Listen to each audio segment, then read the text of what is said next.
Сайн байцгаана үзэгчдээ Premier Sports телевизээс лавг гараг бүр бэлтгэн хүргэдэг Монголын сагсан бөмбөгийн эргэн тойронд болсон үйл явдлын талаар ярилцдаг Хөв нөөц нэвтрүүлгийн 2 дахь улирлын 29 дахь дугаар та бүхэнд яг одоо хүрч байна. За өнгөрсөн дугаараа хүргэснээс хойш Монголын сагсан бөмбөгийн эргэн тойронд олон сонирхолтой үйл явдлууд болж өнгөрлөө. Тухайлбал MCBA буюу оюутны лигийн бүх оддын тоглолт Дархан аренад болж өнгөрлөө. Бид энэхүү тоглолтыг та бүхэнд шууд дамжуулан үзүүлсэн ирээдүйн сагсан бөмбөгийн оддыг бэлтгэн гаргадаг оюутны лигийн энэ улирлын шилдэг тоглогчид энэхүү Дархан United аренад нэг өдрийн турш бүх оддын тоглолт, холын зайны шидэлт, слам дангийн тэмцээн гэх мэт олон сонирхолтой үйл явдлыг одоо бид та бүхэнд шууд дамжуулан үзүүлсэн. За үүнээс гадна үндэсний дээд лигийн хагас шигшээ цуврал буюу плей-оффын 2 дахь шат өнгөрсөн 7 хоногт эхэллээ. Хасын хүлгүүд болон Сэлэнг Бодонс баг, за харин Бишрэлт Металл багийн эсрэг SG Apes багуудын хүү хагас шигшээд өрсөлдөж байна. За хасын хүлгүүд Сэлэнг Бодонс багийн цуврал эхэлсэн байгаа бол Бишрэлт Металл SG Apes багийн цуврал хараахан эхлээгүй байна. Учир нь хэм бол Бишрэлт Металл багийн хувьд BCL буюу Basketball Champions League эхний тоглолтоо мөн хийсэн байна.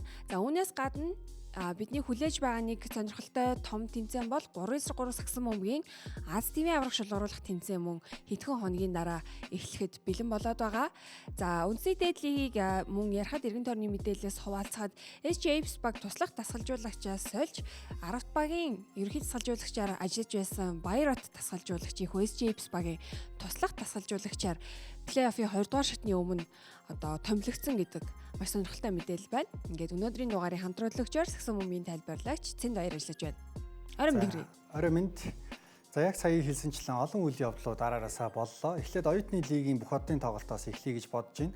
Дархан United аренад болсон энэ тоглолт өнгөрсөн Бямгарагт нэг өдрийн турш бүх үйл явдлууд нь араараасаа болж өнгөрлөө. За өмнө нь оюутлахад оюутны лигийн бүх оддын тоглолтыг зохион байгуулж исэн бол ахин нэг удаа ингэж одоо орон нутаг зохион байгуулж байгаа нь бас цар хүрээгээд хэлж байгаа нэг хэлбэр юм болов уу гэж бол харж байна. Ямар тач одоо орон нутгийн Дархан тэгээ одоо эргэн тойронд нь байгаа Сэлэнг те Эрдэнэт хэсэг хотуудаас бас үзэгчид маань хүрэлцэн ирж тэрхүү бүх оддын тоглолтыг үзсэн гэдэгт бол итгэлтэй байна.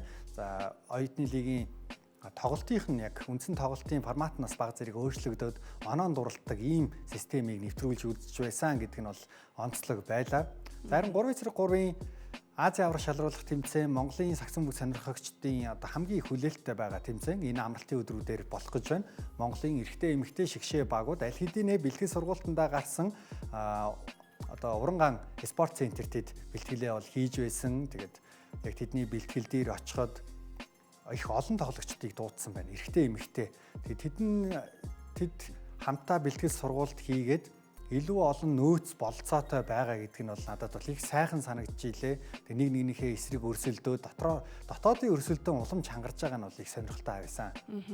За энэ үүнтэйгээр холбоотойгоор бас эх 7 хоногт за магадгүй тэрний дараа 7 хоногт 3-3 сагсан бөмбөгийн Pro League бас эхлэж байгаа гэсэн мэдээлэл бас гараад байгаа. Тэгээд тэрхүү Pro League-ийг бас манай телевиз үзэгчдэд шууд дамжуулан хүргэнэ гэдгийг дуулахад таатай байна. Ингээд өнөөдрийн студидтэй урьсан зочдтойгоо хамт сая ярьсан сэдвүүдийг бид дэлгэрүүлэн ярих болно. Ингээд хэсэг хугацааны дараа студидтэй эрг уулзцгаая.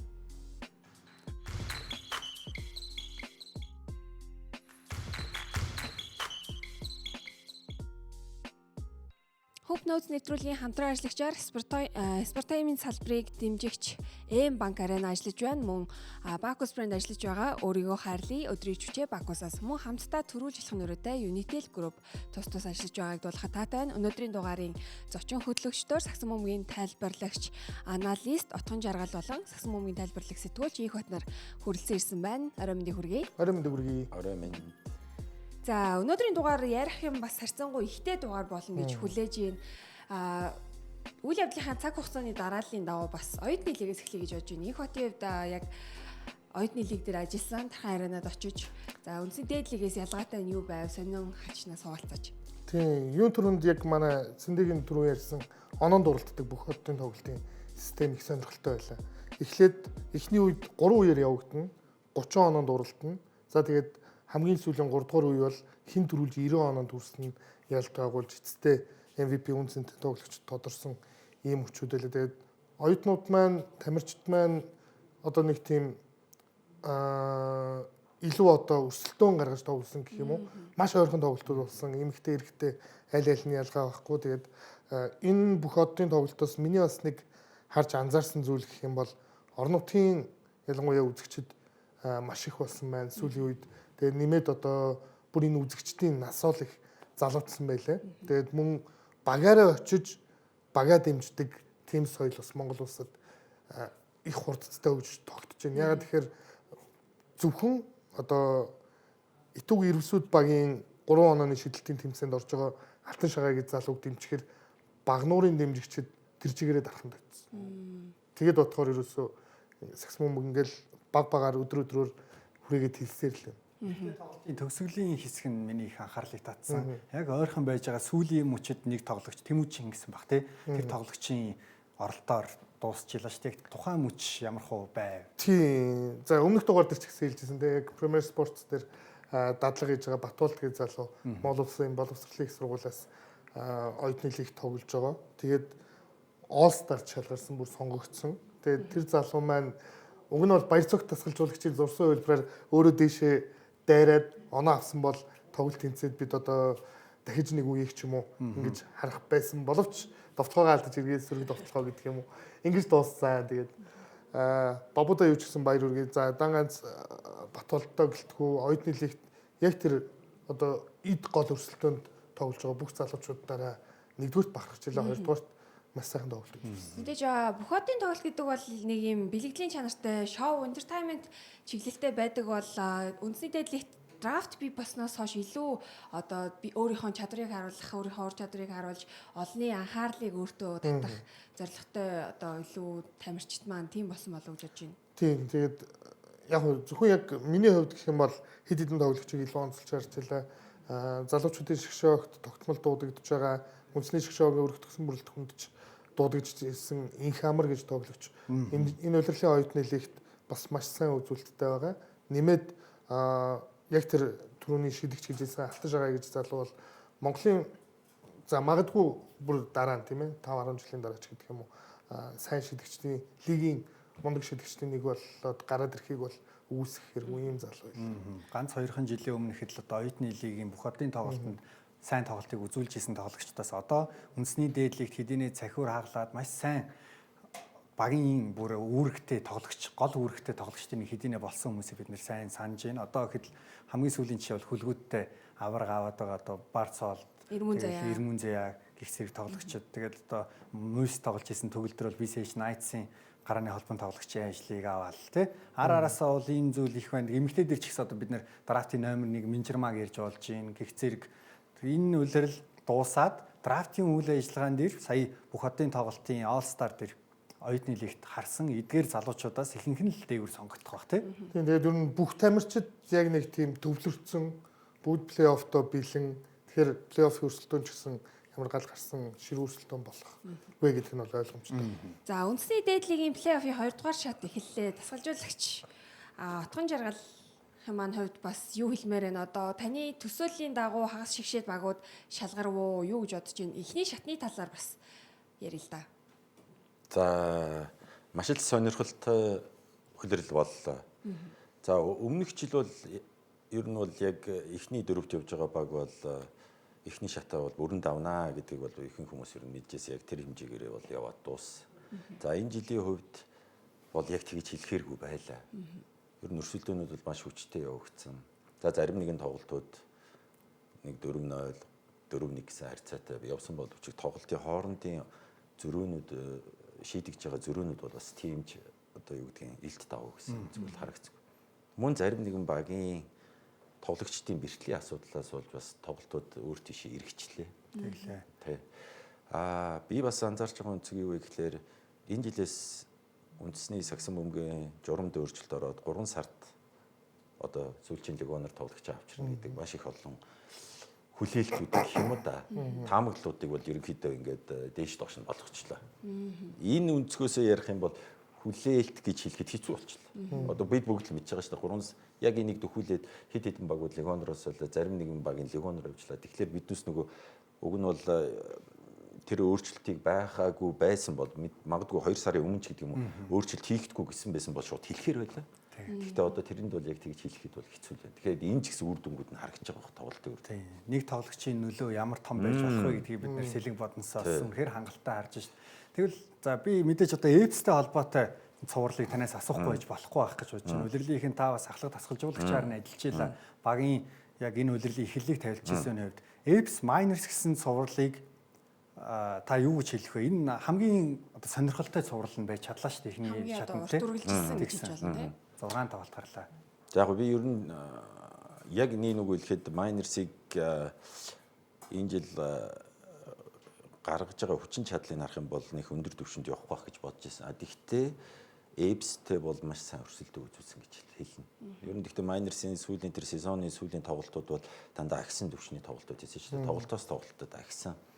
За дээрээс нь энэ дэр маш сайн дурдах юм бол Монгол тоглогчдын хоорондын бас ойлголцол илүү нэгтэршиж орж ирсэн. За энэ дээр зол жаргал маш сайн формоо олж орж ирсэн.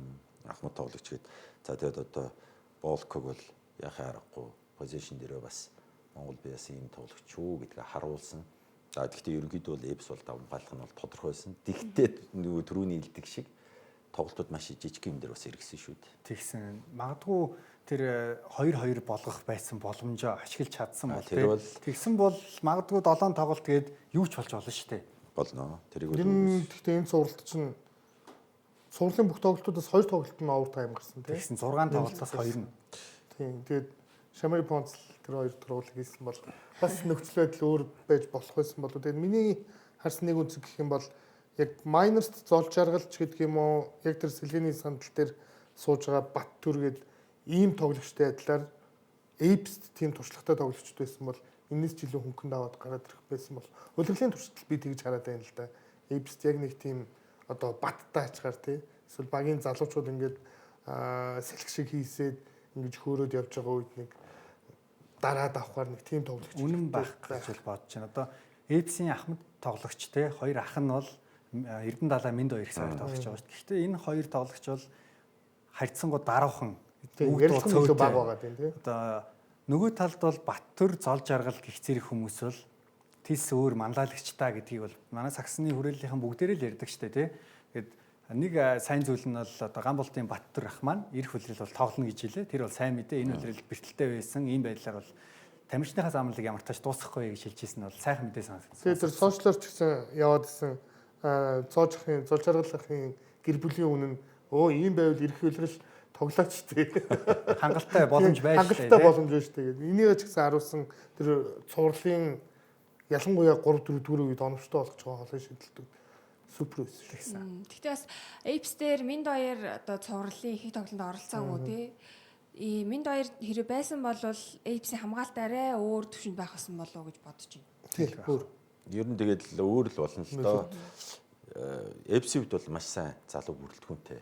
Одоо Эвс багийн амжилт ахих л ёстой. Нэгдүгээр та хоёрдугаарт энэ ахицаараа юу харуулах вэ гэхээр энэ залуу бүрэлдэхүүн урт хугацаанд одоо тоглох одоо фундаментаа сайн тавьж ийн л гэж бодох хэрэгтэй.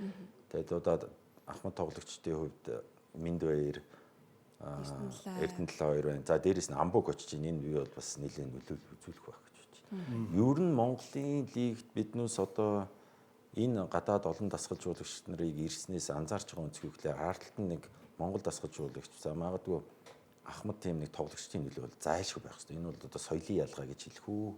Хэдий одоо юу гэдгийг ур чадвартай ч гэсэн Монгол тоглогчдод бас мэдэрдэг тийм тоглогч нар байх хэрэгтэй. Энэ бас магадгүй соёлын ялгаа л гэж. Манай лигийн бас онцлог гэж хэлж болох юм те. За лигийн онцлог гэхээс илүү угаасаа л Монгол хүн гадаад хүн гэдэг бас нэг өөр өнцөг байна. Гэхдээ харж байгаа өнцөг нь адилхан боловч ойлголцох хэмжээ хаана хэр хэмжээнд байх вэ гэдэг бас нэг тэр өнцөг бол байнга харагдаад байх шиг байна зүгээр. Тийм. Тэгээд зарим багууд бол ингэдэг шүү дээ. Азад дасгалжуулж ийсэн, Азад ажиллаж ийсэн туршлагатай ч гэдэг юм уу. Энэ нөгөө дасгалжуулагчд илүү давуу тал болчдөг учраас яг хогийнхаа хэлдгээр юм соёлын ялгаанууд маш ихээр гарч ирдэг байх л та ингэж тэр гэр бүлийн нэг хэсэг болохоор тий. Эвст одоо би Амбог буюу Баярбат дасгалжуулагчийг авсанд бол баяртай байна. Тэгээд өмнө сүүлийн тэр Майнерстэй хийсэн цуврал дээр ажиглаж исэн зүйл юу гэх юм бол туслах дасгалжуулагч Матиа тий тэр залууга ингээд ажиллаас нь чөлөөлсөн. Тэгэнгүүт ахлах дасгалжуулагч Лалыг анзаархнаа их ер нь жоохон ганцаарч байгаа юм шиг тий. Одоо хажуугаас нь хэлэх хэвээр завсарлага энэ үед авъя хэнийг оруулъя гэгээд зөвлөх хүн жоохон дутагдж байгаа юм шиг бол санагдаж ийсэн. Зарим нэг тохиолдолд Монгол тоглогчдыг бүрэн дүүрэн сайн мэдэхгүй болов. Одоо яг энэ тоглогч ийм үед ингээд гараад ийм нөлөө үзүүлдэг юм а гэдгийг нөгөө тал тарин майнер сайн хийж чадсан болохоор Макс хол явуулсан. яг Макс байгаа л да. Гэхдээ Макс сая би зүгээр мэдээлэл зөвхөн хөлөө бэртээжсэн. Тэгэхээр бас тэр гол тоглолтууд нь бас тий сууж амжаагүй л байлаа л те. Гэхдээ одоо тэгээд ямар ч байсан энэ чи юу хэлэх гээд тэгэхээр сайн мэдээний юу вэ гэхэлэр ямар ч хэрэгтэй хүмүүсээ авч जैन. Өрсөлдөөн тэдний өрсөлдөө арай хараахан эхлэегүй байна. Ер нь бол тэгээд Эбс метал хоёрын тоглолт одоо эхлэх чинь тавтахад тийм ээ. Бас л өрсөлдөөн гар. За тэр цувралын талаарх одоо таамаглалаа хэдүүлээ нэвтрүүлгийн дараагийн хэсэгт ярилцъя. Харин энэ хэсэгт хас шигшээ цувралын эхний тоглолт хасын хөлгүүд болон Сэлэн Бодонс багийн хооронд өргөсөн энэхүү тоглолтын талаар ярилцсан. Мэдээж плей-офф эхний шат маш сонирхолтой тоглолтын хоорондын одоо өрсөлдөөн маш ийм ойрхон тоглолтууд болж өнгөрсөн. За тэгэхээр дараагийн шат гэхээр энэ тоглолтууд улмал ширүүн өрсөлдөөнтэй хожигдол бас тэнцвүүхэн байх болов гэж бодоод байна. За энэ тоглолтыг би яг бас тайлбарлаж эхлүүлсэн зүгээр тоглолт эхлэхээс өмнө сошиалар бүх зүйл эхэлсэн гэж би бодож байна те. Багийнхан тэр эзэн Наба болон багийн одоо гол тоглогч хөлгүүдийн Томи бэлгүүн нарын хооронд бас ингээд сонирхолтой тим зүйлсээс эхлээл улам л бүр анхаарлыг татаад ийсэн хөгжөөн дэмжигчид ордныг дүүргэж чадсан хүлээлтэнд хүрсэн эхлэл байсан. Тэгээ Сэлэн Бодонсоос базар гүрийг би онцолмоор байна. Яг хэрэгтэй үедээ өөрийнхөө нөгөө гаргаж чадчихсэн, сайн үедээ тоглож исэн тэр тоглолтоо олж ирлээ. За тэгээд энэ Казанс гэж тоглогчийн нөлөө бол бидэнд бүр ирснээс нь хойш харагдсан тий. Тэгээд энэ дээр нэмээд нэг зүйлийг хэлэхэд Jordan Tolbert удирлын сүүлийн тоглолтууд ч юм уу баг зэрэг өмнөх шатны Дархан United эсрэг хийсэн цувралын тоглолтууд ч гэсэн баг зэрэг унчаад ийсэн. Энэ тоглолтын дээр Ян Миллер, Tolbert гэж хоёр тоглогч ер нь эргэн ирснээ зарласан. Нэмээд Тэгсэн. яг л нөгөө бидний мэддэг Саруул Эрдэнэ, Барсвол тэгээд хөлгүүдийн үүргийн тоглогчд бол үүргээ маш сайн биелүүлсэн. Ялангуяа бас Барсолдыг онцлмоор байна. Энэ тоглолтонд онооны нэлийн одоо лидер хэмжээнд тоглосон. Тэгсэн. Тэгээд Jordan Tolbert-ыг би Demarcus Cousins эсрэг ингэж сайн тоглоно гэж бол үнэхээр бодоагүй. Яг олон улсын байрлал нь бол 3 номер дээр тоглодог. Харин Cousins бол 5 номер дээр те дэлхийн хамгийн шилдэгүүдийн нэгээр л нэрлэгдэжсэн энэ тоглогч. Гэхдээ Cousins-аас огтхонч дутаагүй тоглосон их сонирхолтой байл. Энэ дэр одоо яг гол зөрүүг юу үсгэж чадах гэж та бодож байна? Гэхдээ яг хэдүүс тоглолтын дундуур ч гэсэн манай тайлбарч хэлсэн баг. Энэ тоглолтоос нөлөөлөх хүн бол мэдээж энэ Tolbert сайн тоглох хэрэгтэй. Тэгээ яг трийг яг эхний тоглолтын дээр бол хийсэн. Онооны хувьд бол яг жигэд адилхан.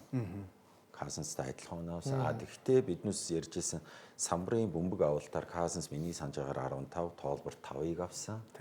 Тэгээ тэр нь юутай холбоотой вэ гэхээр дасгалжуулагч хүний үдээс харахад бол Cousins бол дандаа будагтаан талбайн гаднаас эхний пассыг аваад бусад тоглогч нараа тоглуулад тэрийг дагаж Tolbert гарч байгаа учраас өөрийнх нь самбар авалт нь бага байна гэж би бол харж байгаа. Бусад зүйлэр бол яг адилхан шүү. Тэгсэн.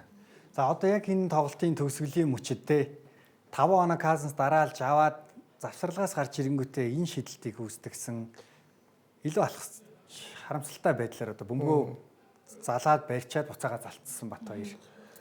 Өмнө нь магадгүй Cousins тэр нэг оноо дутуу байхад өөрөө дээрээ явсан бол яах байсан бол гэд яриа их гарлаа шүү Тий. дээ. Тэгээ тэр одоо тэрийг өстө таажилж мэдгүй шүү дээ. Хүн болгол тэгэж хардаг. Энэ бол өстө үзэгчдийн нөгөө хардах хэрэг байна, асуух хэрэг байна. Тэгэхдээ яг тоглогч өөрийн тухайн моментод яг өөрөө юу мэдэрч ин тэрийг мэдээж оронгуудаа даруулсан бол дараа нь юу гэж хэлэх вэ? Шидчихгүй ч яасан ч гэдэг юм уу тийм ээ. Тэгэхдээ нөгөө Cousins-аас хүлээж байгаа хүлээж юу гэхээр дайраад ороход магадлал өндөр тэр үрэл ярьж. Тэгэхдээ тухайн том тоглогч би бол зур Cousins-ыг маш олон төлөвлөгөө тархинд нь явж байгаа. Тэгээд тэрнийхээ нэгийг хийчихв. За гэж л бодож байна. Ер нь бол тоглолтын өмнө хамгийн энгийнээр бодоход үзэгчид хамгийн энгийнээр бодоход одоо хасын хөлгүүдийн дасгалжуулагчийн баг бүрэлдэхүүн Cousins-ийн тоглолтыг хэрхэн хязгаарлах уу тэр будагтаа талбай Cousins-ийг хэрхэн хязгаарлах уу хэрхэн хамгаалах уу гэдэг дээр л хамгийн том ажиллах даалгавар байсан болов уу гэж бодож байна. Тийм. Тэрийг ер нь хэрэгжүүлж чадсан гэж бодож байна. Эхний тоглолтын дээр л сайн хэрэгжүүлсэн. Гэхдээ би нэг анзаарсан үзэх гэхээр хөлгүүдийн хувьд зүгээр миний л анзаарч байгаа юм зүг. Энэ тоглолт бас тийм илэрхий болоогүй шүү дээ. илэрхий болоогүй. Шийдэж байгаа өнцгийг биднээс л одоо ихний тоглолт хоцсон гэдгээр хараад байгаа боловч маш олон эцэгтэй үе байсан. Тэгэхдээ тэр эцэгтэй үе чи юу гэж юм гэхээр бас эцэгтэй солионууд байсан. Солионууд бол байсан. Тэгсэн. Тэгэд эхний шатанд Knights цэлэн бодностой 5 тоглолт гаргаад ингэсэн нь хөлгүүдэд одоо боднос Cousins-ийн хамт яаж тоглох вэ гэдгийг яаж тоглосон бэ гэдгийг судлах хангалттай боломжийг олгосон юм болов уу гэж бодоод байна. Одоо Cousins-ыг анх шууд ингээ хөлгүүтээ таарсан бол нэг өөр хэрэг штэ. Өөр хэрэг. Одоо бол харин 5 тоглолцсон. Энэ хүн чинь багийнхныгаа эхлээд тоглуулт юм байна гэдгийг бид нэр харсан. Өөрөө дайраад ийсэн бол одоо хамгийн наад захын жишээх юм бол Stone байна л да. Stone бол илүү их давталгаан дээр зөнхөлдөг. Гэхдээ давталгаа бол маш өндөр хөвтэй 30 оноо асуудалгүй авдаг. Гэхдээ дамжуулалт ямар бага байдаг вүлээ, тий? Cousins харин нөлөө эсрэгээрээ багийнхаа бусдыг тоглуулж байна. Бат хоёрыг ялцууллаа, Базар үүрийг сайн тоглууллаа гэх зэрэгээр бид нэр ярьж болох юм шүү. Болно. Мэдээж сайн тоглогч хэрвээ өөрийгөө уртаа бодож байгаа байх юм бол ямар нэгэн хамтрагчаа зөв болох ёстой. Ягаад тэгэхээр багийн спорт. Тэр ихний ээлжинд бол Cousins багийнхаа бүх хүмүүстэй тоглох гэж дуурсан. Мэдээж бэлтгэл их хийж байгаа. Гэхдээ бодит байдал дээр спортыг гол сайн спортлог хүний гол зарчим гэхэлэр ямар нөхцөлд ямар шийдвэр зоригтой байна уу зориггүй нь гэдээ маш олон юм байна. Тэрийг бол бас яг талбайн тухайн момент л өгнө. Тэгэхээр ихний ээлжинд бол дандаа тэр үйлдэл явах гээд маш олон пас хийсэн шүү дээ. Гэхдээ биднээс илжээс энэ хүн хизээ тоглож эхлэх вэ. Тэгэхдээ асуудал багт асуудал үүсгэхэд өөрийнхөө тоглолтоороо болон байгаа байдлаараа хамгаалтын позишн гэдэг юм уу тэрүүгээрээ баг одоо юу гэдэг Knights-ыг бол тэгэл аваад гарсан шүү дээ. Тийм нэг Knights яг хожигдсон тоглолт байгаа шүү дээ. Тэр тоглолтын дээр бид нар юу ярьжсэн гэхээр Cousins туслах тоглогчд нь илүү одоо Бат хоёроос илүү олон тоглогч хэрэгтэй байна. Энэ чинь ингээд яг хоёр тоглогчийн л одоо роль тоглолт болчиход байна гэж яриад байсан. Одоо энэ хөлгүүдийн хийж байгаа хөлгүүдийн эсрэг хийж байгаа зурлыг харахаар бусад тоглогчид ороод ирлээ. Сэргэлэн Баатар. Гэтэ яг тулга бас байсаар байсан шүү. Тулга за тулгыг бол тийм уучлаарай тулгай. Тэгээд Сэргэлэн Баатар ч гэдэг юм уу Базар гүргээд Базар гүрчнөөс удирдлагын дундуур том бэртэл аваад нэлээд удаа хугацаанд тоглоогүй юм тоглогч жинж нэмсэн байсан шүү. Тийм жинж нэмсэн байсан. Ингээд яг бүрэн бүрэлдэхүүнээр бодноос байгаа юм шүү. Одоо. Тий, одоо эхний тоглолтын дээр бол Ахмад Гилберт өнөхөр хангалтгүй үзүүлэлтэд тоглосон. Тоосго. Тийм, за одоо харин хоёр дахь тоглолт юу болсон талаар хамтдаа ярилцгаая. Яг сая ярьсанчлан Сэргэлэн Баатар, Базар гүргээ тоглогчид бол хоёр дахь тоглолтын дээр маш сайн бэлдэж гарч ирсэн байсан юм шиг санагдсан. За Demarcus Cousins-тэй одоо харилцааны ойлголцлын хувьд ч гэсэн арай өөр төвшөнд болчиход ороод ирсэн. Ердөө нэг хоногийн зайтай л тоглолтууд болсон шүү дээ, тий. Тэгээ бодносын хувьд ач холбогдлын хувьд үнэхээр чухал тий. Хожигдох ирэхгүй гэж хэлж болно. Хоёр тэг байна, нэг нэгээр тэнцүү байна гэдэг бол тис өөр ойлголт, сэтгэл зүйн давуу тал, багийнхны байгаа байдал, тоглолтын цаашдаа яаж хандах уу тий. Бүх зүйл дээр ийм чухал учраас илүү их бүр илүү хожихыг хүсэж исэн гэж хэлвэл цэлэн бодсыг одоо мэдээж энэ чинь плей-оффын тоглолчдыг хүмүүс одоо нэг л юмыг хинч хожигдох гэж орж ирэхгүй тодорхой. А дээрээс нь плей-оффын тоглолт учраас тасгалжуулагч нар болгон тэр нэг тоглолтын дараа алдаан дээр суралцаад ялангуяа хожигдж байгаа багууд бол их өөрчлөлтүүд хийдэг. Ер нь бол тэгэхээр нөгөө хожиж байгаа багийн хувьд таамаглаж орж ирнэ. Гэхдээ рискүүд нь бол хожигдж байгаа багууд нь эхэлж хийж орж ирдэг. Яг л плей-офф шүү дээ. Тэгэл салж л болохгүй. Тэглгүй яах вэ? Тий, одоо салж болохгүй гэдэг нь ядаж одоо юу гэдэг юм баг 2-0 гэдэг юм уу тий. Хоёрын зөрүүл гаргаж болохгүй гэсэн юм ер нь. Тий. Одоо 3-1 байсан ч хэцүү тийм үү? Ойлгомжтой. 2 тэг 3-1. Ерөөсөө л яг нэг хожил мэдээж одоо нэг нь илүү явж байгаа учраас тэрнээс л гол зүйл шалтгаалж байгаа. Тэр нь хожигдож болно дараагийн тоглолтноор заавал хожих хэрэгтэй гэсэн юм. Яа ерөөсөө доор хаяж. Тий. Доор хаяж. Болвол мэдээж хожих. За энэ тоглолтын хайлайтыг бидэнд үзүүлж байна. За тоглолт энэ дээр одоо нөгөө нэг бодосынхан бас нэлээ ууртай орж ирсэн нөгөө өмнөх тоглолтын дээр хожигдсан болохоор тоглолтын эхнээс ерөнхийдөө хяналтыг авъя гэд маш сайн эхлэсэн. Ерөнхий төлөвлөгөө тийм байсан баг л та. Тэгээ хөлгүүд бол юу гэдэг дөрвөн үеийн турш яг ингээд жигд ажиллах ийм боломжтой баг байгаа даа байхгүй. Тэнгүүт бид нар хэрвээ ингэж тоглолтын төгсгөл рүү яг эхний тоглолтын адилаар ойрхон тоглолт болох юм бол тоглолтын эхнээсээ маш хүчтэй олон онооны зөрүүтэй давмгаалт ч юм уу ингэж эхлүүлье гэсэн ийм зорилгыг тавьж гарч ирсэн болов уу гэж харагдсан. За тэгээд ерөнхийдөө 23-8 гэдэг дургааныг хийсэн. За Бат хоёрын Эхний үед. нэгдүгээр үеийн тоглолт тий. Шийдсэн шилд болгон шахуул бараг орж илоо шүү дээ. Тэгээд өөртөө хитгэлэнч байна. Карсенс ч хангалттай зайг нь үүсгэж өгөх энэ тоглогчид. Гэхдээ хүлгүүд буцаагаад хариу цогцолтыг хийж чаднаа гэдгийг хангалттай харуулсан. Тэгээ 2 минутын турш ингээд бодоос ердөө 1 оноог авсан. Тэгээ ер нь бол онооны зөрүүг хүлгүүд 2 болгоод ойртуулад ирсэн тий. Яг За, би ингээд энэ тоглолт тэмцэл дээр ярьсан. ингээд анзаарч байхад хүлгүүдээс нэг анзаарсан гайхсан гэх юм уу. Эхний тоглолтод хожиж исэн гараагаа өөрчилсөн. Тэгсэн сэргэлэн байхгүй. Тий. Тэгтээ мэдээж Сэлэн Бодносын хувьд бол хүчтэй орж ирсэн. Тэр ихний алсын зан шийдэлтэй. Дээрээс нь Касенс тоглолт эхлэнгүүт гэж доошоо дайрдгүй шууд удирдлагыг гартаа авна гэдэг юм уу те. 2 3 удаа шууд доошоо дайрсан шүү дээ. Тэгсэн. Тий. А нөгөө талаас хүлгүүд болохоор нэг жоохон нэгтаршил муутай юм шиг харагдсан. Тэгэж одоо юу гэдэг нь плей-оффын тоглолт дээр түрүүний хэлэх гээдээс нэг хоцсон байж болно. Гэхдээ нэг тийм юу гэх юм арай сул орж ирсэн гэх юм уу да. Баг зэрэг тайвширсан маяг. Тайвширсан гэж одоо хэлэх юм нэг л сул орж ирсэн. Тэгээд гараагаа өөрчилсөн байх нь бол надад ихний ээлжинд бол маш сонирхолтой санагдсан. За эхний хагас тэгээд олон онооны зөрүүг бол үүсгэсэн 14 байв те. Тэгээд хоёрдугаар хагас эхлээд маш олон ч удаа шүгэл дугарсан да. За тэгээд ер нь энэ тоглолтыг яг одоо юу гэдгийг ойрхон авч явж ирсэн хоёр тоглогч нь энэ Барсвалд Ямилер хоёр шүү дээ. Яг энэ мөчд. Тэгээд Ямилерийн тэр эхний хагас дуусахад унагадаг холын шидэлт базар бол бас гоё байсан. Тэгээ хүлгүүдийн талаас тоолборт бол маш мод тоглолцсон. Тий. Тоолборт бол юу вэ? Дөнгөж 6 хоногт дууссан уу? Тийм бөмбөг бас их цөөхөн ер нь. Нөгөө нэг өмнөх тоглолтын дээр 26 оноо авч ирсэн чи 6 оноо ихлэр чи бүтэн одоо хэдэн оноо дутагдчихэв. Тэгээ дээрээс нь өөрөө довтлооны хөв ямар өндөр үлээ. Тийм ээ 50 гаруй хувьтай довтлож байгаа шүү дээ. Тэгээд тоглолтын дээр нэг тийм тоолбортын бөмбөггүй гүйлтүүд их гоё болоод шалцсан намжуултууд их гоё ирээ. Тэгээд Касенсыг хөлийн урдаар илүүрхэж гэдэг юм уу. Ингэж тоглож оноо авч болоод ирсэн. Гэхдээ энэ дээр бол арай баг гүйтсэн гэж харагдсан. Тэгээд нэмээд энэ Ахмад үнэхээр одоо 4-р үед ч тэр 94 тоглолтын турш тий гитараа оллоо шүү дээ. Уцаа гитарынхын утсууд тасарсан байсныг шинээр одоо солиллоо. сэдгээд амар эвгүй тоглоод байгаа юм шүү. Одоо хөлгүүд дээр яг нэгдэх тоглолттой харьцуулах юм бол бөмбөгний шилжилтүүд болонгүүл комбинацууд нь их дайггүй явсан шүү дээ. Одоо энэ хоёр дахь тоглолтын дээр бол бүр тэр юмнууд нь Сэлэн Бодносын хамгаалсан уу хөлгүүд өөрсдөө дутуу юм а хийгээд байна уу гэдэг асуулт асуухаар л юм байна. Нэг тооцоолоогийн болсон Ямилер тоглолтын дундаас Техник аваад. 2 техникийн алдаа аваад тоглолтыг Тэр бас нөлөөлсөн. Тийм. Тэр бол тэр Ямилриг байхад бол оноо нэг за би зөв санаж байгаа бол нэг 10 дотор юм уу 10 холдоо орчим гэхэд 10 орчим л байсан. Тэгээ яалтчгүй Ямилриг одоо юу гэдэг нь талбайгаас хөвгцсөний дараа бол тэгэл оноо ингээл сунаал явсан л та. Тэгээд энэ чинь 5 6 ч баг техникийн алдаа.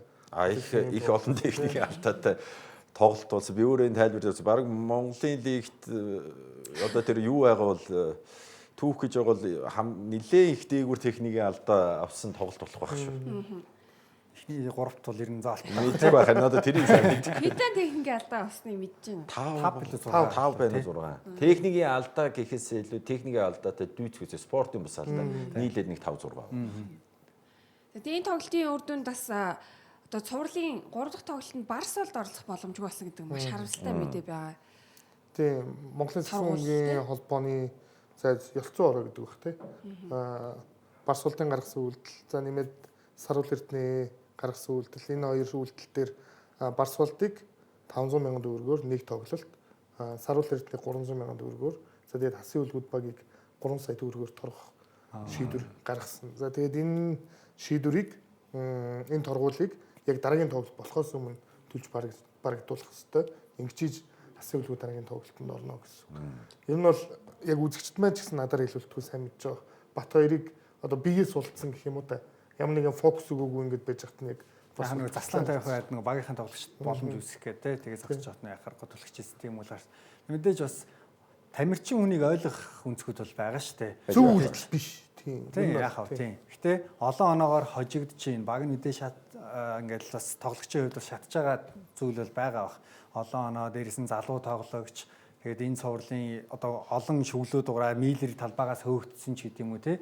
тэр олон Нэмээд бас зүйлээс ингээд ерөөсөө эцэст нь хэлэхэд л хөлгүүдийн тоглолт болоогүй л одоо тэр шалтгааны улмаас л тоглогчтой л тийм л болно шүү дээ. Ерөөсөө л тэр чинь болохгүй байна. Ерөөсөө 2 дугаар тоглолт юу ч болоогүй л гэсэн үг байхгүй юу? Тэрэндээ шатаал гэсэн үг шүү дээ. Мэдээж өөрийгөө контролдох хэрэгтэй. Жишээлбэл бар суултын тэр үйл ихний яг би нөгөө тайлбар дээрээс учраас өмнөх товтлогон дээр тоолбортод өгсөн өглүүд нэгээр аясан өөрийнх нь хилж байгаа үнцэг болохоор тоолбортыг бөмбөг авахад энэ тоглогчд үлгчлээ шүүгч харсангүй гэсэн нэг тийм үйлдэл яваад исэн буцаж ирэнгүүтээ хамгаалтан дээр тийм үйл гаргаж байгаа. Залуу тоглогчдын бас тийм үйлдэл байна. А ер нь бол хөлгүүдийн хувьд одоо тэр үйл нь юу гэхээр баг нь яг тэр 2 дахь тоглолтын дээр бол ерөнхийдөө бол бүх юм болоогүй л гэсэн үг харагдаж. Тэгээ одоо за тоглолтын төгсгөлд үр дүн гарсны дараагаар ямар тач үзэгчдийн хүсэн хүлээж исэн үр дүн байх ихэнхийнх нь нэг. Яагаад гэх юм бол энэ цуврал илүү олон, илүү сонирхолтой яваасаа гэж хүлээж байгаа болов гэж би бодож байна. Сэлэнг бодонсол хүссэн хожлоо авсан нэг болгосон. Одоо 3 дахь тоглолт бүр илүү ач холбогдолтой болж ирлээ. Тэг яг нэг хоёр багийг дэмждэггүй одоо нейтрал үзэгчд байгаа ш. Тэр үзэгчдийн л хүссэн үр дүн. Тийм мэдээж хөлгүүдийн дэмжигчид мэдээж хөлгүүдийг хожихыг хүсэлгүй яхав. Сэлэнгийнхаа мэдээж сэлэнгийнхаа гэхдээ арай одоо бусад багийн дэмжигчид одоо ер нь ингээд плей-оффын тоглолтууд уламж ширүүн болж шүү те. Ширүүн. Тийм ерөөс. Одоо яагаад бид ширүүн гэж хэлэх ёстой вэ гэхээр урд өмнө жил байхгүй легион рууд ирээд шүү дээ. Ерөөсөө биднээс нэг юм дээр л фокуслах хэрэгтэй. Яагаад ширүүн болоод? Нэгдүгээр хөрөнгөөр бол одоо яг энэгээр далиунд бол тэр багийн одоо санхүүжилтийн асуудал гэж маш асар том хөрөнгө гэж. А дээрээс нь трийгээ дагаад тийм ээ. Одоо та ч гэсэн энэ салбарт ажиллаад бас удаачлаа. Би бол одоо бас нэг хэсэг хугацаанд байхгүй ч гэсэн яг ямар шүү төвшөндöd үнэхээр ирж байгаа легионуудынхаа төвшин гэрлээ. NBA тоглож ирсэн. Одоо тэгээ бүр All-Star энэ тэгэхээр бүр үнэхээр ширүүн өрсөлдөөн. Зүгээр NBA тоглож ирсэн нэг сонирм байха болчиход шүү дээ. Одоо ерөөсөө олон улсад ямар амжилт гаргаж ирсэн багтаага хаана яаж авраг авч MVP авч ирсэн гэдэг ч юм уу тийм зүйл ч. Одоо ерөөсөө л тийм болчих. Цаашдаа яах бол гэдэг бас нэг сонирхолтой. А тий одоо цаашдаа улмал гоё болно шүү. Маш том зам нэгдсэн баха энэ бол Казанс ирснээр. За энэ хөлгүүд болон бодосын цоврал аль альнийхнууд маш чухал үргэлжилж байгаа. Дараагийн тоглолтод Барсолт байхгүй гэдэг нь энэ цовралд хэрхэн нөлөөлөх бол хасны хөлгүүдэд Том нөлөөтэй байх хаа. Том нөлөө. Ер нь бол Барсолт бол баг сезон баг гол холбогч нь болж явсан шүү дээ. Тийм ээ. А зүгээр яг одоо плей-офф эхэлснээс хойш мэдээж туршлагатай тоглогч нь өөрсдөө гараад ирдэг. Сэги гэдэг. Сэги бол муу тоглосон гэж хэлэхгүй. Эхний тоглолтын дээр хамгаалалт тийм ээ. Ялангуяа хамгаалалт бол тэгээд тэгтээ Сэги ингээд одоо насын бодоо зүгээр 4 үе тоглох. 4 үе тоглоно гэдэг чинь хэцүү. Тэгтээ яг одоо яста ям мэйлэр нь орж ирэх байх. Тэглээ чи гэсэн ерөнхий нөгөө тоглолтын өгөгдөл чинь өөрөө яг лиг эхлэхээс өмнө явж ирсэн балансаар Сэгийг тоглуулсан байгаа гэдэг чинь ахаад 1 болон 4-р үед бүтэн тоглуулна гэдэг чинь бас тэр бие биелдэр бэлэн байна уу гэдэг бас асуудал байна шүү дээ. Яг нэг сайн тал нь их юм бол цувралын нэгдэх тоглолтод хожихдоо тэд сэргэлэнтэй эхлүүлээд хожиж чадсан тий. Одоо тэгвэл за Миллер нь үлдсэн хугацаанд тэгээд сэлгэнээс гарч ирэх Хэрмүүн заяа дээр бас ачаал ирнэ гэсэн үг байхгүй. Тэгэхээр нэг цөөхөн хэдэн минутыг талбай дээр өнгөрүүлэхдээ бөмбөгөө алдахгүй гих зэрэгээс ингээд маш хариуцлагатай ийм цаг мөч хийж байна. Ялангуяа энэ Барсуултыг бас зөвхөн оноо авах тэр хүмүүс бас ойлгоод би бол өөрөө бас нэг ингээд өөр өнцгөөс ажилладаг хүний хувьд бол Барсуулт өөрөө их гуйны бэр сайтай байхгүй юу. Хүмүүсийг бас ингээд дураар нь залуулдаг байхгүй юу. Одоо тулга шиг юу гэдэг нам залтай өөрөө нэг юм юу гэдэг хурд бол байгаа. А тэгвэл тулга тавс ингээ анзаарах юм бол хүнд бэр дуулдаг хөхт. Тэрий чи бас юм бэрта Сэгич гэдэг юм уу зогсоож болно.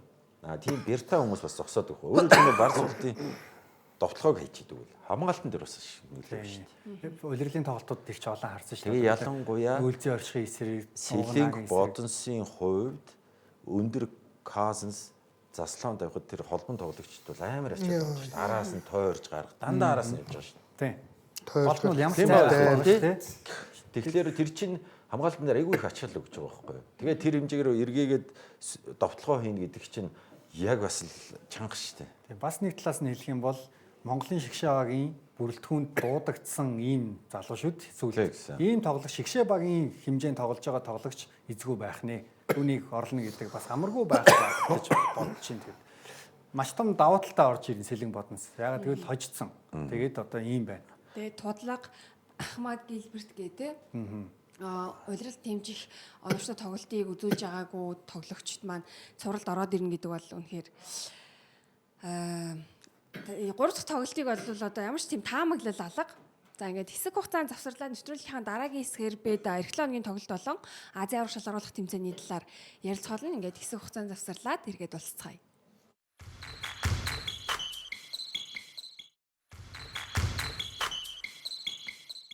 Хүүпнөөс нэвтрүүлэг үргэлжилж байна. Манай нэвтрүүлгийн хамтран ажиллагчаар хамтдаа Төрүүж алхах ураатай Unitel Group мөн өөрийгөө хайрлын өдрийн шүжээ Бакусаас ураатай Бакус брэнд болон спортын салбарыг дэмжиж ажиллагч М-банк арена тус ажиллаж байна. За 3-3 сагсан бөмбөгийн АСТV аврах шалгаруулах тэмцээн 7 хоногийн дараа эхлэх гэж байна. Манай улсын эрэгтэй эмэгтэй шигшээ багийн хувьд мэдээж бэлтгэлтэй гарчихсан өргөтгсөн бүрэлдэхүүн зарлагдсан байгаа өргөтгсөн бүрэлдэхүүнийг бас хамтдаа харцгаая. За эрэгтэй эмэгтэй аль баг бол мэдээж Азийн аваргын одоо favorite гэж ярьдаг те хамгийн одоо медаль хүртэх магадлалтай багуудын нэгт аль нь бол зөөсөр тооцогдож байгаа. За тэр байтугай одоо шансаагаараа бол эрэгтэй баг маань тэргүүлээд эмэгтэй баг маань 2 дугаарт тус бичигдэж байгаа. Яа өмнө нь бол тэгэл бид нар Дэлгэр Нэм, Ананд, Инхбатар, Инхбатын дүлгөөн гэсэн тоглогч нарыг ярьдаг байлаа шүү дээ. Одоо бол ингээд залуугийн төлөөлөл болоод гавьгийн дүлгөөн ороод ирж байна. За эмэгтэй багт нандин үсэл ороод ирж байгаа бол их баяртай байгаа. Тэгээд 6 тоглогчийг дуудаад яг өнөөдрийн байдлаар бол Азийн аврах шалгаруулах тэмцээн маань эхэлсэн явж байгаа. Гэхдээ энэ бол урьдчилан шатны тоглолтууд. За яг Баасан гаригаас үндсэн хэсгийн шатны тоглолт. Хэсгийн шатны тоглолтууд явагдаад манай Монгол улсын шгшөөгийн тоглолтууд бол бям гарагаас эхэлж байгаа. Тийм. Тэгэхээр ерөөсөө ер нь нэг 2 хоногийн дотор бид Азийн авраг болж чадах уугүй юу гэдгийг шийдвэр. Медаль авах уугүй юу те. Хамгийн сүүлд бол манайхчин амжилтын үед ямар хаагаал вэ? Эрэгтэй эмэгтэй хүрэл. Тийм, эрэгтэй эмэгтэй өнгөрсөн жилийн Азийн аврах шалгаруулах тэмцээнд бол хос хүрэл медалийг хүртсэн. За түүний өмнө 2023 онд бид эрэгтэй шгшээ баг маань түүхэндээ 2 дахь удаага АСТV аврах шалгаруулах тэмцээнд төрүүлж хошин авраг болсон. За сая өргөтгсөн бүрэлдэхүүн зарлагдсан байгаа тамирчдаас ер нь үндсэн бүрэлдэхүүн хин байх бол тэр талаар мэдээлэл байна уу? Эсвэл таамаглалт ч юм уу? Надад бол эрэгтэй дээр бол мэдээлэл байна. Би нөгөө яг шгшээ багийн бүрэлдэхүүн дээр очиод яаж яхад ярьцлага авч ирсэн. Тэгэхэд бол Инхбатар гэж гисэн тоглох юм шиг үлээ. Түүний оронд бол за Инхбатын дүлгөөн, Ананд тэгээд Гаавигийн дүлгөөн тэгээд Инхбатар дэг 2 л байхгүй юм байна. Тийм. Тэгээд отгон жаргал тий. Ийм дөрвөн бүрэлдэхүүнтэйгээр Азийн аврагтаа тоглох. Тийм Панда, Ананд, дүлгөөн тэгээд Инхбатын дүлгөөн. Ингээд 2 дүлгөөнтэй ингэж явах. Гэхдээ өнгөрсөн жилийн бүрэлдэхүүнийг ер нь би тэгж хүрэл медаль дээр ч очно гэж бодоагүй шүү дээ. Бас тийм Азаач нь баг 3 тоглолтгүй байжгаад орж ирсэн. Тэгээд Чингисийн Тэмүүлэн, Биндрия нэмээд Ананд. Яг нь Тэмүүлэн бол 3-3-ын туршлагатай байсан. Ананд бол мэдээж багийн ахлагчаар явсан. Тэгээд сюрприз болсон хүрэл медаль гэсэн. Ер нь бол Ананд чирж явсараад ингээд Үнэ. Эмэгтэй багийн хувьд бүрэлдэхүүн, үндсэн бүрэлдэхүүн хин магтаж явах бол. За эмэгтэй дээр одоо юу ч гэсэн өрг болон 2 ороод байна. Тийм баталгаатай тийм. Өргөтгсөн бүрэлдэхүүн дээр харсан миний хамгийн одоо сайхан санагдсан нь бол Цэрэн лам байлаа. Ламкаг буцаад ямартай цагсан бөмбөг тоглох юм байна гэдгийг мэдсэн нь бол их гоё зүйл байлаа. Тэгээ одоо за хулан хариуцах хоёр бол яасан ч одоо Монголын шгшээгийн хамгийн ихний хоёр сонголт байх болно. Араас нь хинбэ гэдэг чи их гоё. Булбул байна. Одоо Цэрэн лам энэ дөрвч юм бол өнгөрсөн жил хүрэл медаль авцсан бүрэлдэхүүн байгаа. Тэгээ ер нь бол одоо тэгээ цаашаа 3-3 сагсан бөмбөг илүү өндөр болоод байгаа л да. Тэгэхээр нарангоо бас давуу тал. Тэгэхээр нарангоо байж болж байна. Эсвэл нандин үсэл ч гэсэн байж болно. Яа тэгэхээр өсвөртөө яаж тоглож байсан хүүхдүүд 3-3-тэй их гоё. За зүүрлэх юм бол нэг тийм Ананд тавьцаа. За бүр яривал болор эдний шиг ч юм уу. Яг 3-3-ыг тэгж тоглолдог байх. Тэгээс бэлтгэл одоо сургуульд хамт одоо болорцыг хүртэл хийгээл явж исэн. Тэгээ яа харахгүй нэг нэгэндээ ингээд тийм бэлтгэлийн хувьд бол хангалттай ийм боломжийг бол үүсгэж байна. Олуулаа болсон байна 3-3 үндэсний шгшээгийн бүрэлдэхүүний хувьд гэр бүлийн хувьд ч гэсэн. Тийм эндээс тэгээд нэг л зүйлийг би одоо бүр баттай хэлж байна. Юу гэхээр яг энэ Азийн төвшөнд бол Гаавигийн дүлгөөн гэж энэ үгтийг будагтай талбай зогсоох хэрэгтэй. Хинч байна. Өнгөрсөн жилийн U21 Азийн стопууд дээр за ингэж олон улсын тэмцээнүүд дээр харахад бол ерөөсөө л будагтай талбайд одоогийн манай лигийн Демаркус Казас л байлаа шүү дээ. Насандаа. Үнэхээр тийм байсан. Одоо бол яг олон улсад сая үндэсний шгшээ багтаа бас очоод сая Японтой эсрэг тоглолоо, Гуамын эсрэг өөрийгөө бол харуулсан тий. Өмнө яг энэ 3-3-ийн ах нартайгаа хамт нэг баг болоод хэдийнэ тоглож исэн учраас ойлголцож тоглоход ч гэсэн асуудал байхгүй гэдэг талаар бол хэлж ийлээ. Тэгээд 5-5-ийн үндэсний дээдлэгт бүтэн ингээд тоглохгүй байгаагаас шалтгаалan хангалттай сайн хугацаанд амарч чадсан гэдэг. Жижиг бэртлүүдээ эдгэж чадсан. Энэ нь манай нөгөө 3-3-5-5 салсны гол давуу тал нь болоод одоо бид тэр чинээгээрээ эдгээр тамирчдаас илүү их амжилтыг хүлээх боломжтой юм болов уу гэж байна. Дэлгүүн бас ерөөсөө Азийн аврал руу явж байгаа нь BCL-тэй металл тоглох боломжгүй болсонтой холбоотой баг тийм. Тэр чинь нөгөө нэг лигтэй тогсон тоглогч заавал тоглох хэрэгтэй гэдэг дэлгүүн металл руу орч чадаагүй гэсэн ийм мэдээлэл явьжсэн. За 3-3 шгшээ багууд маань ямар хэсэгт орсныг бас хэсгийн байдлыг хамтдаа сонирхтгоо. Эрэгтэй баг бол A хэсэгт Сингапур одоо зохион байгуулагч Сингапур улс болон одоо урьдчилан шатнаас шалгарсан багийн хамт оролцсон. За харин эмэгтэй багийн хувьд бол Таиланд болон мөн урьдчилан шатнаас шалгарсан багтай ийхүү хэсгийн байдал бол нэг иймэрхүү харагдаж байна. Ер нь бас бусад багуудын бүрэлдэхүүнийг хэр судлав та бүхэн маань ер нь өрсөлдөө хэр байхаар байна, медаль хүртэх магадлал. За манай эрэгтэй багийн хувьд гэх юм бол хэсгээс ер нь нэгээр гараад байна. Энэ дээр бол эргэлзэхгүй байна. За эмэгтэй багийн хувьд яг манай эмэгтэй багтай нэг хэсэгт бичиж байгаа Таиландын эмэгтэй баг бол маш сайн баг. Джейсонук гэж охин байгаа. За тэгээд жижиг тоглогчид нь бол маш хурдтай энэ системтэй баг. Тэгээ Таиланд ч гэсэн өөрөө 3-3 сагсан бөмбөлүүгээ маш их одоо анхаарал хандуулад энэ улирлын эхэнд бүр лиг зохион байгуулсан шүү дээ.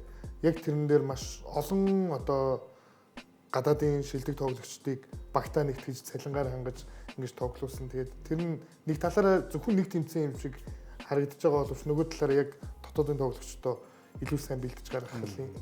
Болон хүртэл сая сүүлд эрэхтэй үе Таиланд нэг тэмцээнд яг тэр тэмцээнд нөх.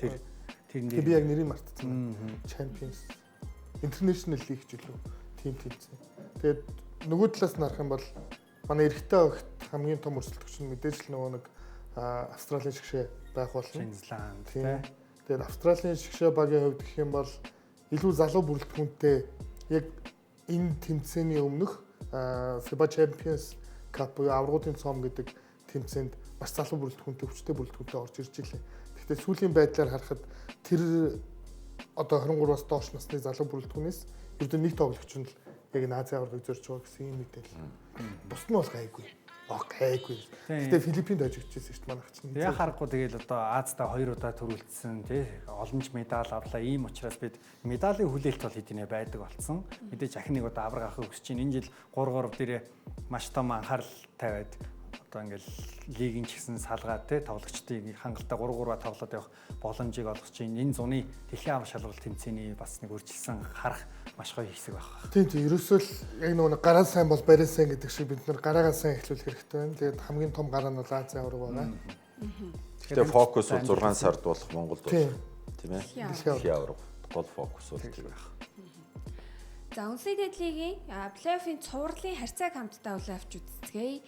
За хасын хүлгүүд болон сэлэг бодос 1-1 болсон энэ цувралын 3 дахь тоглолт маргааш М-банк аренад үргэлжлэн. За харин нөгөөдөр цувралын шинэ цувралын эхний тоглолт болох нь Шилд Метал болон SJ Apes.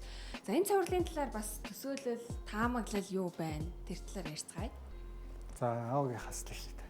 За мэдээж одоо баяр тусгалжуулагч Apes-д очсон гэдэг нь нэгдүгээрт маш давуу тал болж байгаа. Хоёрдугаарт одоо өмнөх цувралаа дуусгаад маш удаан хугацаанд тий. Тэгээ би тэр талаас нь л харж байна. Тий. Амарч байгаа гэдэг нь одоо нөгөө хамт ажиллаагүй болохоор хэлж мэдэхгүй зүгээр тоглолтын үндсэн статистик харах юм бол улиралд 2-1 гэсэн амжилтаар металл хоцсон байгаа. Нэг давуу тал болох металлын тал давуу тал болох өнцгөн тэр. Нөгөө нэг Apes талаасаа бас нэг давуу тал нь юу вэ гэхлээр маш удаан амралттай байна. Одоо юу гэдэг нь бэлдэх хугацаа их байна. Эсвэргээрээ металл бол одоо BCL-д ороод үерэнгүүтээ нэг хончоод тэгээ тоглох байх шүү. Миний тооцоолоо. Хэцүү шүү дээ тэр чинь. Тэгэхээр энэ би дахиад тэгэхээр энэ хоёр багийн өрсөлдөөн ер нь маш Хэрүүн. 72. ширүүн болно. Угаасаа л 2-3 шүү дээ. 2-3-аар гарсан баг үгүй Тийм шүү дээ. байна. Тэгэхээр 7 тоглолт юм байна тий. Маргааш бол өндөр ихтэй Магадгүй маш тэгээд өндөр. сүүлийн үед одоо өнгөрсөн жил яг энэ шатанд таарсан тий. Тэгсэн. Хагас шиг шид уучраа таарсан. Бас болоо тоглолт Тийм, хийсэн. удирдлийн тоглолтууд нь гээд бид нар хизээш үүдэх гоо. Уугнаа үлзийгээс ихсүүлэл яг байрал дээрээ яригдах олон залуучууд байна. Инх баясгал нь тулуу гэдэг ч юм. Тэгэл одоо гадаад импорт тоглогчдын талаар бид нар ярьж Веслиг эсрэг, Клайбурн, Скотти эсрэг, Дэнг Акут гэл ингээл аваад үзэхэд их сонирхолтой л байгаад байгаа юм да. Тийм тэгээд яг улиралд тоглож исэн үлзий орших плей-оффын эхний шатанд өөрчлөгдөг байсан бол би металл талдаа илүү энэ зурлыг ярих байсан. Харин эхний плей-оффын шатанд үлзий орших гэдэг тоглогчийг бид нар яг нөгөө нэг MVP шатанд нь харлаа штэ. Яг тэр төвшөнд нь. За ялангуяа тэр бараг 80 үеийн довтлох байлаа тий. 85 билүү 33 оноо. 35 билүү Тэр дөрөв. ч бас л гайхамшигтай үзүүлж шүү. Статистик тэр үзүүлж. Тэгэхээр нэг төвчээ тайлагдсан байна да. Тэгээд дээрээс нь тэр 3 шийдэлтүүд тий. Тэр ч бол бас л одоо ингээ хайх юм бол 85% юутай 33 оноо аавна гэж бараг л хэлсэн тий. Байдаг юм уу гэдэг. Тэгээ гол нь одоо Ууган баярын эсрэг яаж тоглох вэ гэдэг. Ууган баярын эсрэг тоглохоор энэ тоглолт нь байхгүй болчиход идгийг бид нар олон удаа өмнө харсан л да. Түүний Уугнагийн хамгийн гол зүйл нь довтлогоос илүү хамгаалалт байдаг штэ. Тэр одоо нэг уурт те тэгсэн мөртлөө амархан бөмбөг залуулдгүй хэцүү байдлаас довтлуулдаг гэдэг ч юм уу. Үлзий орших өөрөө довтлого биш илүү дамжуулт өгөхөөсөр сонголтгүй болгоод илдэг талууд бол харагддаг. Тэгэл дасгалжуулагчийн арай нэгийг бодож л байгаа хэл та. Тэгээд уугнаа байхгүй байлаа гэхэд их төрийг тавьчих бас нэг сонголт байна. Одоо нөгөө талаас харин Минд баяр хамгийн хэрэгтэй цаг үе нь одоо болж штэ. шиддэг минь хоёр гэдэг байгаа шүү дээ. Одоо ч. Минд баяр. Одоо тэгээд хин л илүү тактик боловсруулна. Одоо металлын хувьд бас ядралт гэхээсээ илүү бүр өндөр түвшний өрсөлдөгчдтэй тоглоод ирээд илүү одоо бас сайнаар нөлөөлж магадгүй гэж бодож байна. Болно. Үнцэг Тийм байна. байж болно. Болно. Одоо юу гэдгийг FC хувьд ярих юм бол амралттай хэдийгээр бэлдэж байгаа ч гэсэн нөгөө талаас нь металл яг өндөр түвшний гэж хэлнэ шүү дээ. Багтаа тоглоод ирэх юм бол өшөө илүү юун дээрээ дутуу байна гэдгийг бас харах боломжтой. Спорт ч одоо нэг ингээл Тийм бас нэг тийм өрсөлдөөний сэтгэл зүйтэйгээ хамт орж ирдэг тийм. Ятраад илүү тий. одоо юу гэдэг шууд л тоглоход бэлэн ч гэдэг юм уу. Тийм. Одоо юу гэдэг биднээс энэ өрсөлдөөнийг үзчихлээ нэг иймэрхүү юм шиг байна. Магадгүй металл тоглолтоо хожихыг л бодох байх л та. Тэгээд магадгүй тэгээд тэнцээ бас яг бодит байдал дээр л юмнуудаа дуршин шүү дээ. Тэ алдаануудаа харна шүү дээ. Тэгээд манай тэр телевизийн сэтгүүлч Ориглын хийсэн промо бол маш үнэн. Цувралыг том зургаар нь харуулж Маш үнэн гэхээр шал өөр юм бод. За металл одоо хоёр улирал финалдчлаа тий. Энэ улирал авраг авахын төлөө л зорж байгаа. Тэгээ үнэхээр эндээс инштнаас ингээд хасагч юм бол хар нөхөнд унна гэдэг бол үнэн. Биш SJFC хувьд бол мөн л одоо өнгөрсөн улирал инштнаас хасагдсан. Энэ улирал ядаж финалдахыг зорж байгаа. Тэгэхээр яг энэ цувралаас шалгарч гарахыг аль аль нь юунаас илүү хүсэж байгаа. Тийм тэгээд 275 гэдэг нь ч үнэн. яг гоо энэ ингээд одоо хэлж байгаа өнцгүүд чинь гой сонсогч байгаа. Гэхдээ бүхэл багууд л хүсэж. Тийм. Бүгд Бүхэл багууд ерөөс гэхдээ нөгөө одоо ярьж байгаа өнцгүүд ямар нөхцөлтэй байна гэдэг энэ харин сонсоод гоё юм л да. Гэхдээ ястой одоо плей-офф гэдэг чинь тэгэл улаан л галзуу шүү дээ. Тийм. Тэгээ хагас шигшээгийн өөр нэг ач холбогдлыг нь бид нэр нөгөө талаас нь авч үзэх юм бол хэрвээ финал шалгарах юм бол эх жил магадгүй BCL-т тэгээд EASL те тэр нөгөө ахад хоёр лиг тим тоглох олон улсад тоглох дараагийн боломж юуснэ гэдэг нь бүр илүү чухал. Ер нь FC хувьд бол финал шалгарах нь бол энэ үлрэлийн маш том амжилт байх гэж бодож байна. Харин энэ хагас шигшээгээс дуусгах нь бол тэдний хүсэж исэн амжилт биш байх гэж бол бодож байна. Мэдээж одоо баг болгон өөрийн гэсэн төлөвлөгөөтэй орж ирнэ. Тийм ээ. Ямар ч баг өмнөх жилийнхээ амжилтыг Ахиулахыг л бодно. Өмнөх жилийнхээ амжилт төр байх юм бол хамгийн муу үзэлт. Энэ жил гэхдээ SJFC ингээд шунхлаа групп ороод ирснээр илүү одоо юу гэдгийг хангалтч гэдэг юм уу? Илүү сайн нөхцөлтэй болсон болов. Тийм бол мэдээж тэр бол гарцаагүй үйл. мэдээж одоо том хөрөнгө оруулагч орж ирснээр илүү зорилго нь томроод илүү алсын одоо олон жилийн төлөвлөлтөд ч болсон байх гэж бодсон. Мэдээж би бол мэдж байгаагаар бол туцтай болсон байгаа. Тэ тэгээд туцтай болсон. Тэгээд туцтай байна гэдэг чинь мэдээж одоо компани засаглал гэдэг чинь урт хугацааны дунд хугацааны зорилтууд гэдэг тэрийг бол мэдээж том компани мэдээж мөнгөчин ч гэсэн урд нь байсан л ба. Тэгвэл одоо нөгөө бүгдээрээ эдэлцүүл буруугүй те бүлээ усаа угаавал хэрэггүй гэдэг шиг зорилгууд бол яг л стратеги төлөвлөгөө байдгаас боловсруулсан л байна. Тэгээ нөгөө талаас бас металл хаан банктай хамтран ажиллахаар Одоо багууд айхтар юу байж Сэлэг бодносын бас нэг 2 тэрбум гэрээ тий. Тийм тэгээд үнэхээр гоё биш те. Энэ сагсан хүмүүст ийм их мөнгө оруулж ирж ийн хөрөнгийг татж ийн гэдэг нь тамирчдад хэрэгтэй, тамир илүү нөгөө нэг супер одуудыг бид нэр харах боломж те. Олон талын ашиг бүгдэлтэй. Тийм тэгэл нөгөө төрөүний өмнө хэлдэг шиг биднүүс лиг Монголын лиг чанартай болж ийн гэдгийг нэг харах юм бол зүгээр маш энгийн легонор тоглогчдынхаа төвшингөл харж бид хэлж гэж хэлээд өөр нь бол бүр маш энгийнээр хэлэх юм бол маш энгийнээр хэлэх юм бол ерөөсө жил болгон пад гээл 25% одоо тэгээд энэ кассас ирэхлээр хэдэн үе өсөлт хэдэн 100 дахин хувийн өсөлтж юм дээ тий. Тийм саяхан Лентоны Харис одуулж исэн үе шүү дээ. Тэгээд Одоо тий Демаркос Кассенс тоглож исэн лиг шүү дээ гэдэг олон хүмүүс дагаад мэдж байгаа шүү те. Америк даяар, дэлхийд даяар.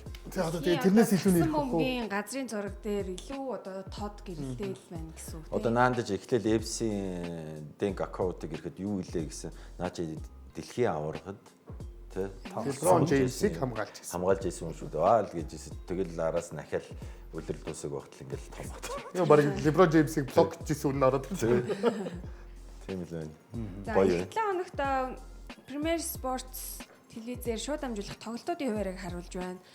Ер нь их шахуу хуваартай бас тоглолтууд үргэлжлэх болно. За маргааш цувралын 3 дахь тоглолт Бодон Солон хөлгүүдийн хооронд явагдах бол сая ярьсан цувралд Металл болон FC-ийн цуврал нөгөөдөр эхлээд тэгээ дандаа 1 хоногийн зайтай. Ер нь бүх өдөр тоглолттой юм ба шүү дээ. Дөрөвдүгээр дуусаад чинь доо гэдэг шиг. Тэгээд одоо 4-р сарын 1-н гэхэд цувралын 3 дахь тоглолт явагдсан байна. Бишэл Металлын BCL-ийн дараагийн тоглолт нь 4-р сарын 5-нд. Тэгэхээр хэрвээ Металл одоо өөрсдийнх нь хүслээр болдог бол шууд 4-0-т чаад BCL рүү явж байгаа тэдний хувьд илүү амар сонголт байх бах. Гэхдээ хизээч бодит байдал дээр бол тийм зүйл болохгүй байна. Ерөөсөө дөрөвдөхөөс эхлээл өдөр алдчихсан тоглолт юм байна шүү. 4-т 5 хагас сайн бүтэн сайн. Үзэгчд маань бол харин сая нэг хэд хоног лиг байхгүй байхад болохоор уйдж байгаа хаа. Тэгээ одоо нэг амьдрал юу болж ийн энэгээр чинь Орой үзэх юмгүй болоо зургатныхаа өмнө жоохон сууж байгаа буцааг унтраж байгаа. гэрийнхэнтэйгээ танилцж барилцаад энэ чинь өө чинь. За мөн бид бүхэн Аз ТV арга шалгаруулах тэмцээнийг та бүхэн Сингапур улсаас одоо эрхийн аваад шууд амжуулна, үзүүлнэ. За Монгол тайлбартай хөргөн. Монгол тайлбартай хөргөн. Би тайлбарлана. Тэгээд мөн оюутны лигийн бас тэмцээнүүдийг би та бүхэн эх 7 хоногт. Тийм 4 тоглолтыг 4 сарын 6-ны өдөр шууд амжуулна. Спортын төв ордноос. Тэгэхээр эх 7 хоногт бас лиг өндөр ачаалттай байх нь гэж. Ямар ч байсан сагсан бөмбөг сонирхогчдод бол уйдахгүй л Үзэж амжихааргүй л байна ер нь. Тийм тий. За ингээд өнөөдөр маш сонирхолтой яриа өрнүүлсэн 3 хөтлөгчдөө баярлалаа. 7 хоногийн дараа бид бүхэн мөн гал гарсан одоо цувралуудын талаар ярьсаар за мөн Азийн аваар шалгаруулах тэмцээний үр дүн хэрхэн болсон талаар нэвтрүүлгээр ярилцах болно. Ингээд өнөөдрийн дугаартай хамт байсан үзэгчдтэй баярлалаа. 7 хоногийн дараа эргээд уулзъя. Алтан медальтай уулзъя.